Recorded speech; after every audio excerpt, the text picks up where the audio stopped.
Now that we have enabled monitor mode in our wireless interface, we are able to capture all the Wi-Fi packets sent within our range.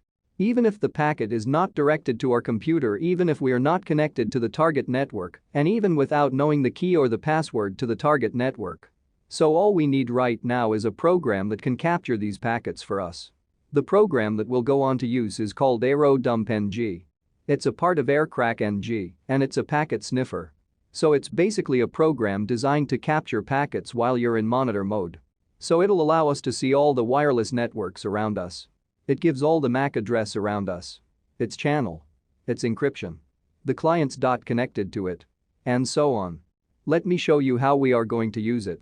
First of all, we have to enable monitor mode of our wireless interface. So if I run config command, it will show us all the wireless interface. And my interface is this. And it's in monitor mode.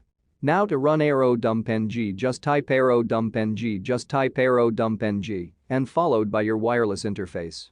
So the command is very simple. You just type command name Airodump-ng and your wireless interface and hit enter.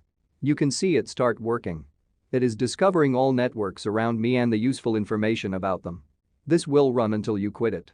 And to it you just type Ctrl+C. Basically you can quit any running command by typing Ctrl+C now, as we have stopped the program. Let's analyze the output so that we can analyze what it's showing us. First of all, we will see this column. You must be familiar with it. Basically this shows the name of the routers present around you. Now all information displayed here is very useful, you will know it as you go through the course. The first column, BSSID, shows the MAC address. The next is PWR, so it shows the signal strength or power of the network.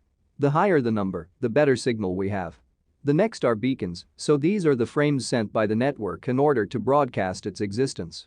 So every network, whether it's hidden, always sends this type of frames, and basically it says to our wireless adapter that it exists. Next is the data column, it shows number of data packets, and these are the useful topics. We will talk about it later in cracking section. This column represents number of data packets that we collected. Next we have the channel on, which is the channel that the networks work on. Next we have maximum speed supported by the network. Next is the encryption, which is the most important column, and it shows us encryption used. Next is the cipher used in it. Next is auth, which is authentication used. So this is what you see when you look for networks, your network manager. So that's it for this lecture.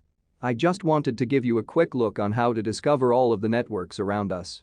Now we're all going to be using